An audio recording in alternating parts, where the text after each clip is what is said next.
नमस्कार, लाख टके की बात में आप सभी का बहुत स्वागत है। आपके साथ में हूं नलिनी पांडे। नमस्कार, मैं हूं आपके साथ अमित गर्ग शुक्ला। सबसे पहले बात करेंगे बहराइच बवाल कांड में आज सबसे बड़े एक्शन की। 5 आरोपी पकड़े गए, 2 का एनकाउंटर हुआ, वो घायल हुए। लेकिन अब क्यों हो रही है इस पर सियासत, ये आपको बताएंगे। उपचुनाव में कांग्रेस और एसपी के बीच सीट शेयरिंग हुई है। अखिलेश ने कांग्रेस को 2 सीट दी है। वहीं मिल्कीपुर को लेकर भी घमासान जारी है। ये खबर भी आगे आपको दिखाएंगे। साथ ही बताएंगे उपचुनाव के दंगल में क्यों जारी है वार पलटवार। अखिलेश ने क्यों कहा बीजेपी को सता रहा है हार का डर, जिस पर बीजेपी ने किया है पलटवार। इसके अलावा बात होगी जेएनके के बाद आज हरियाणा में मुख्यमंत्री की ताजपोशी हुई है, जिसे माना जा रहा है एनडीए वर्सेस इंडिया गठबंधन का शक्ति प्रदर्शन। तो चलिए शुरुआत करते हैं लाख टके की बात की।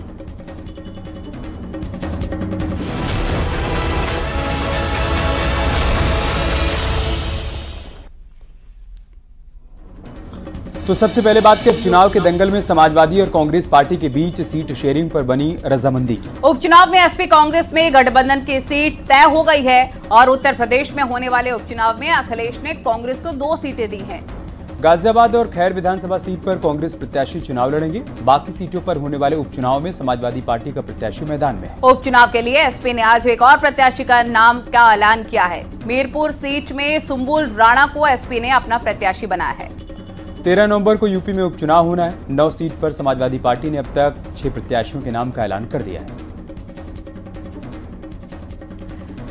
और यूपी में 9 सीटों पर होने वाले उपचुनावों को लेकर सियासी जंग भी लगातार जारी है। मिल्कीपुर सीट को लेकर विपक्ष लगातार हमलावर है।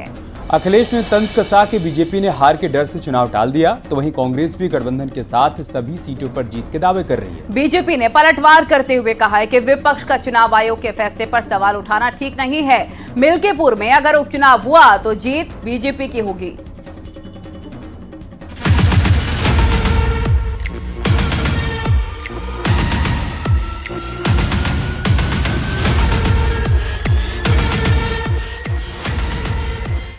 महर्षि वाल्मीकि जयंती पर अखिलेश यादव ने लखनऊ में महर्षि वाल्मीकि की प्रतिमा पर माल्यार्पण किया। इसके बाद अखिलेश ने बीजेपी और योगी सरकार पर कई वार किए। मिल्कीपुर विधानसभा उपचुनाव को लेकर अखिलेश ने आरोप लगाया कि बीजेपी यहां पर चुनाव हार जाएगी। बीजेपी के तमाम आंतरिक सर्वे में भी ये रिपोर्ट आ रही है, इसलिए वहां पर हार के डर से चुनाव टाला गया। मिल्कीपुर का चुनाव उनके अपने सर्वे में वो हार रहे थे।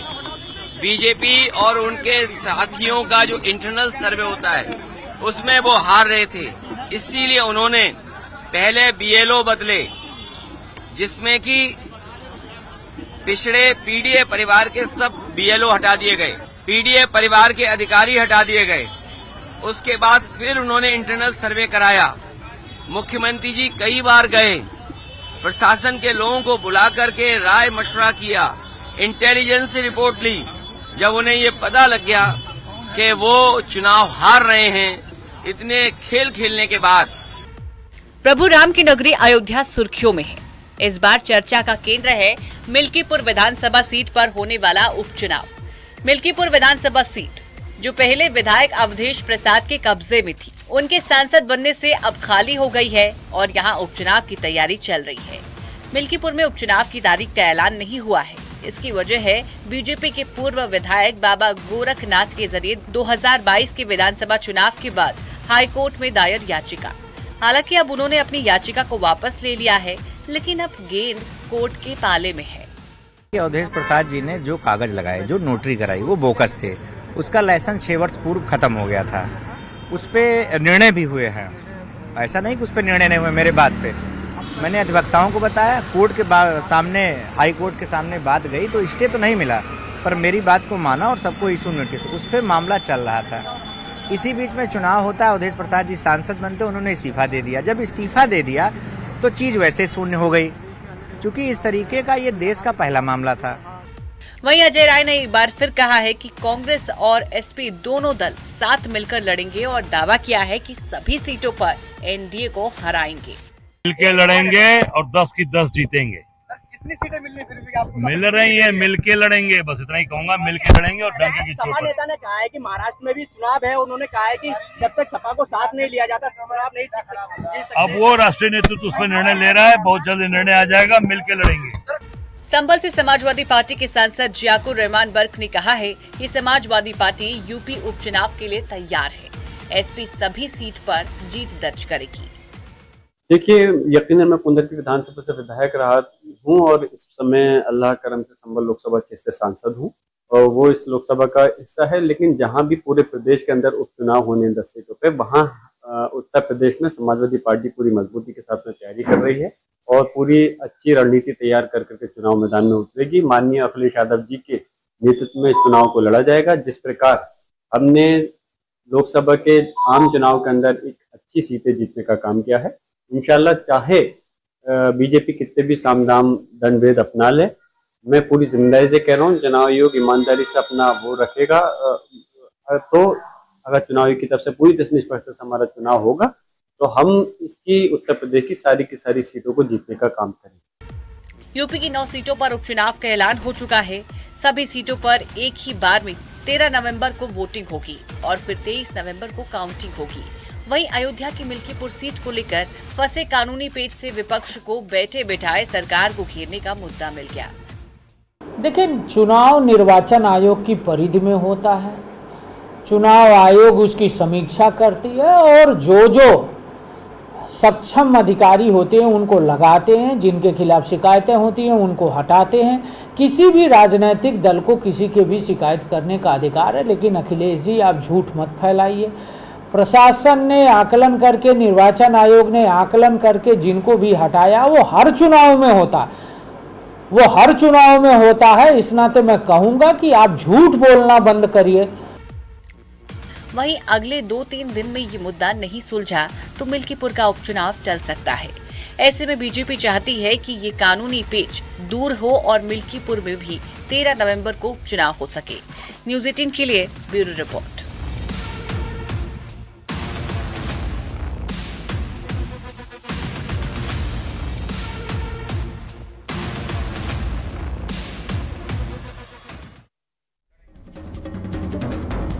तो मिल्कीपुर उपचुनाव को लेकर सियासत हाई है। मिल्कीपुर के पूर्व विधायक बाबा गोरखनाथ की तरफ से याचिका वापस लेने के मुद्दे पर आज लखनऊ हाईकोर्ट में सुनवाई हुई और इस दौरान अवधेश प्रसाद के पक्ष ने याचिका वापस लेने का विरोध किया।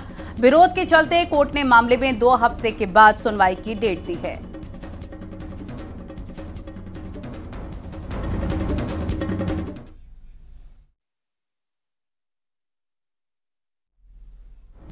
तो मिल्कीपुर में उपचुनाव टल सकता है। एक बार फिर से संभावनाएं बन रही थी कि बहुत संभव है कि मिल्कीपुर में चुनाव हो जाए, लेकिन आज सुनवाई के दौरान अवधेश प्रसाद के वकीलों ने याचिका वापस लेने से इनकार कर दिया, जिसके बाद कोर्ट ने तारीख आगे दे दी है।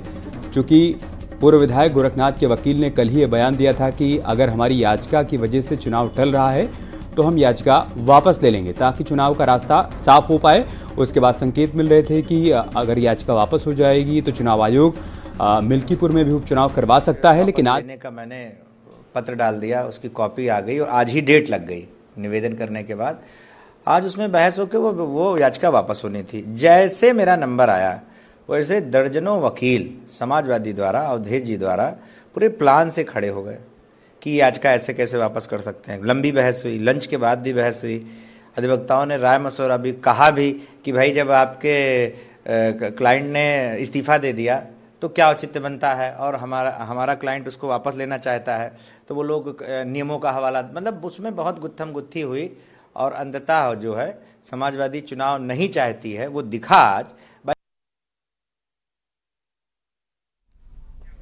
और वहीं बहराइच बवाल कांड में पुलिस ने बड़ा एक्शन लिया है। बहराइच में गोलीकांड के आरोपियों को पुलिस ने पकड़ा है, लेकिन इस पर सियासत थमने का नाम नहीं ले रही है। बहराइच पुलिस ने मुख्य आरोपी समेत 5 आरोपियों को गिरफ्तार किया है। मुख्य आरोपी सरफराज के पैर में गोली लगी है। सरफराज के साथी तालिब के पैर में भी गोली लगी है। आरोपियों के पास से अवैध हथियार भी बरामद किए गए। आरोपियों के एनकाउंटर पर विपक्ष ने सवाल उठा दिया है। अखिलेश यादव का कहना है कि कानून व्यवस्था सवालों के घेरे में है। वहीं अजय राय का कहना है कि सरकार फर्जी एनकाउंटर और हत्याएं करवा रही है।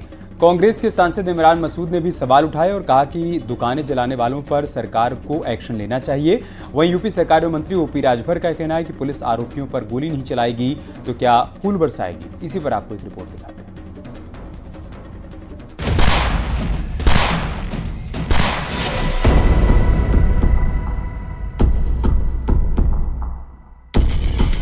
बहराइच के महाराजगंज में हुए हत्याकांड के 2 मुख्य आरोपियों की पुलिस से मुठभेड़ हो गई।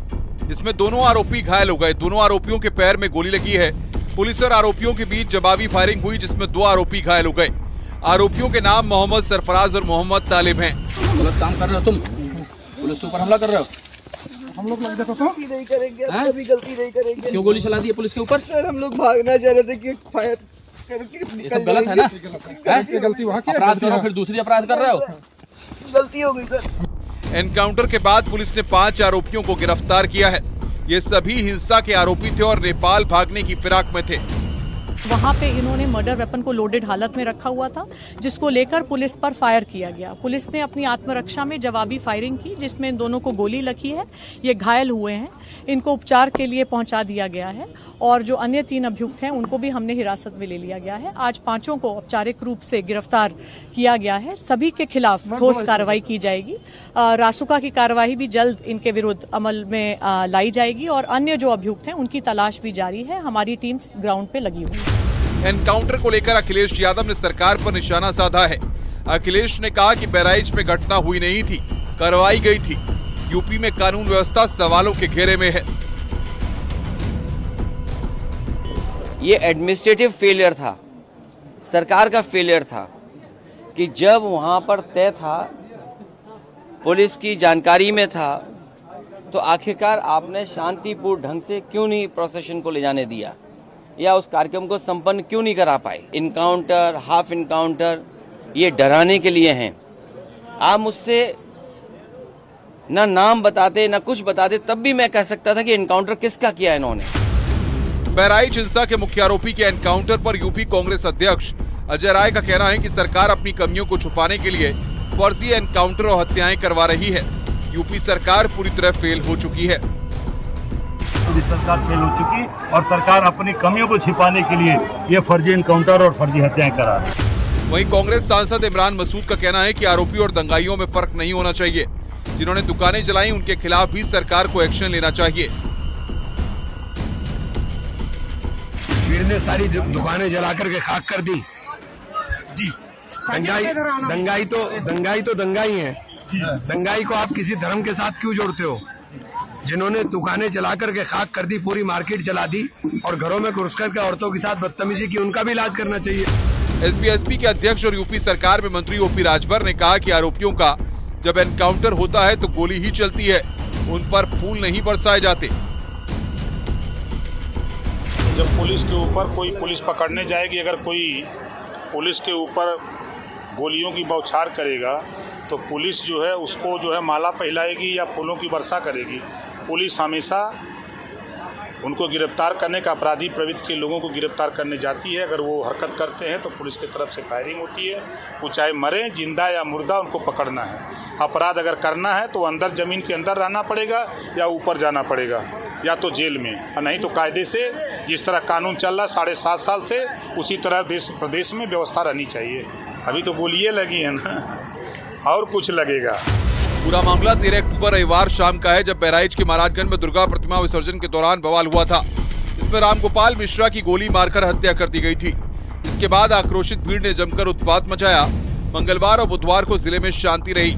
गुरुवार को महाराजगंज इलाके में इंटरनेट बहाल कर दिया गया। वहीं हत्याकांड में पीड़ित परिवार ने सीएम योगी से मुलाकात कर कड़ी कार्रवाई की मांग की थी। इसके बाद सीएम योगी ने मामले में कड़े एक्शन का भरोसा जताया था। न्यूज 18 के लिए ब्यूरो रिपोर्ट।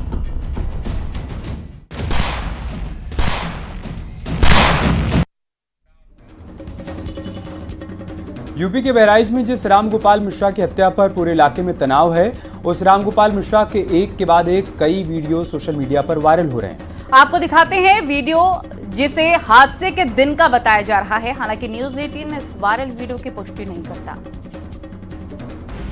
इस बीच रामगोपाल मिश्रा से जुड़ा एक वीडियो सोशल मीडिया पर वायरल हो रहा है।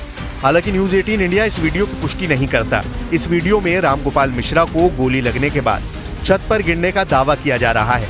वीडियो में नजर आ रहा है कि एक मकान की छत पर भगवा रंग की टी-शर्ट पहना एक शख्स झुककर हरे रंग का एक झंडा उठा रहा है। ठीक उसी वक्त 2 गोलियों के चलने की आवाज आती है। दूसरी गोली की आवाज सुनाई देते ही वो शख्स छत पर गिर जाता है, जिसके बाद एक बच्चे की आवाज सुनाई देती है। सोशल मीडिया पर दावा किया जा रहा है कि वीडियो में नजर आ रहा शख्स रामगोपाल मिश्रा है, जो गोली लगते ही बेसुध होकर छत पर गिर जाता है और उसकी मौत हो जाती है। ये वीडियो 13 अक्टूबर की शाम 5 बजे का बताया जा रहा है। गोली लगने के बाद क्या हुआ, इससे जुड़ा भी एक वीडियो सोशल मीडिया पर वायरल है। इस वीडियो में एक शख्स को छत से नीचे ले जाते हुए देखा जा रहा है। दावा किया जा रहा है कि ये रामगोपाल का शव है, जिसे आरोपी छत से नीचे ला रहे हैं। रामगोपाल मिश्रा को गोली लगने से पहले क्या हुआ था, वो वीडियो भी सोशल मीडिया पर वायरल हो रहा है। इस वीडियो में दावा किया जा रहा है कि सरफराज अब्दुल हमीद के घर की छत पर चढ़ गया था, जहां पहले से एक हरा झंडा फहराया जा रहा था। रामगोपाल ने उस झंडे को रेलिंग समेत उखाड़ फेंका। झंडा उतारने की कोशिश में अब्दुल हमीद के छत की रेलिंग भी टूट गई। उसी वक्त नीचे खड़ी भीड़ में से किसी ने रामगोपाल की तरफ एक भगवा झंडा फेंका।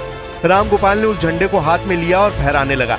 इस दौरान नीचे खड़ी भीड़ जय बजरंग बली और वंदे मातरम के नारे लगा रही थी।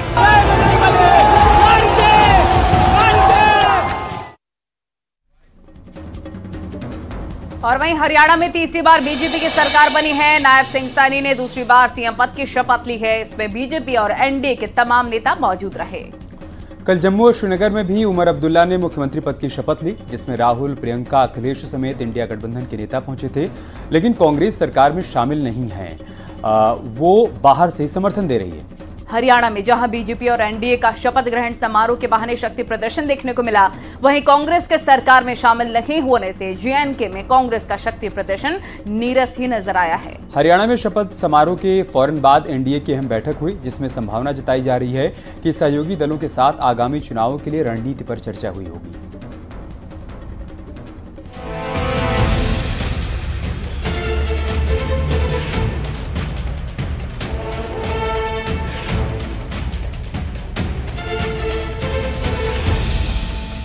हरियाणा में लगातार तीसरी बार बीजेपी की सरकार बन गई है। नायब सिंह सैनी ने मुख्यमंत्री पद की शपथ ली। समारोह में पीएम मोदी, केंद्रीय मंत्री अमित शाह और राजनाथ सिंह समेत 20 राज्यों के मुख्यमंत्री मौजूद थे। शपथ ग्रहण समारोह पंचकुला के सेक्टर 5 स्थित परेड ग्राउंड में आयोजित किया गया था। सीएम पद की शपथ लेने के बाद नायब सिंह सैनी ने पीएम मोदी का आशीर्वाद लिया। हरियाणा में सीएम के शपथ ग्रहण समारोह में टीडीपी प्रमुख चंद्रबाबू नायडू समेत कई दिग्गज नेता पहुंचे। मंच पर पहुंचने के बाद चंद्रबाबू नायडू मुस्कुराते हुए नजर आए।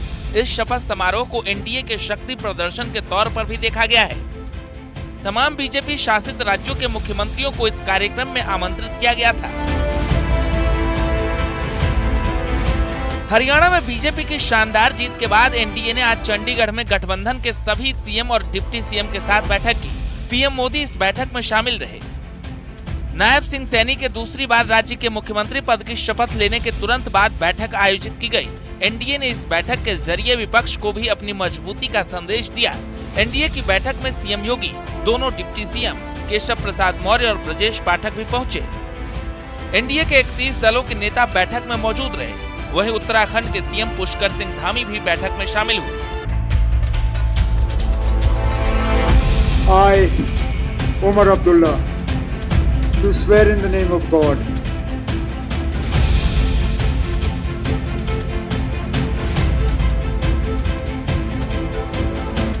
वहीं कल जम्मू कश्मीर में भी नई सरकार का शपथ ग्रहण समारोह था। जम्मू कश्मीर में कांग्रेस विहीन सरकार बनी है। जम्मू कश्मीर में जीत का जश्न मना रही कांग्रेस अब नेशनल कॉन्फ्रेंस को बाहर से समर्थन दे रही है। जम्मू कश्मीर में इंडिया गठबंधन की सरकार तो बन गई, उमर अब्दुल्ला भी दूसरी बार जम्मू कश्मीर के मुख्यमंत्री बन गए, लेकिन सवाल यही कि नेशनल कॉन्फ्रेंस के साथ चुनाव लड़ने के बावजूद कांग्रेस सरकार में क्यों नहीं है। कांग्रेस का उमर सरकार से बाहर होना क्या गठबंधन में खटपट की आहट है? अखिलेश यादव भी शपथ ग्रहण समारोह में शामिल हुए थे। अखिलेश अपने परिवार के साथ पहुंचे थे। इस मौके पर अखिलेश ने कहा कि कश्मीर में सरकार बनना बहुत जरूरी था। यूपी उपचुनाव में भी हम जीतेंगे और बीजेपी हारेगी। ये लोकतंत्र को मजबूत करने के लिए एक कदम है। अभी और भी आगे बढ़ना है। कम से कम स्टेट की जो पावर्स हैं इनमें मिले, इलेक्शन अच्छा होगा और बीजेपी हारेगी। उमर अब्दुल्ला कैबिनेट में हर समीकरण को जगह दी गई है। हर क्षेत्र को प्रतिनिधित्व मिला है। अगर किसी को कुछ नहीं मिला है तो वो है कांग्रेस। यानी सरकार के शपथ समारोह में नेशनल कॉन्फ्रेंस के साथ राहुल, प्रियंका और कांग्रेस अध्यक्ष मल्लिकार्जुन खड़गे तो दिखे। लेकिन सरकार में कांग्रेस का कोई प्रतिनिधि नहीं दिखा। कुल मिलाकर इंडिया गठबंधन का शक्ति प्रदर्शन दिखाने का ये मौका फीका ही नजर आया। न्यूज़ 18 के लिए ब्यूरो रिपोर्ट।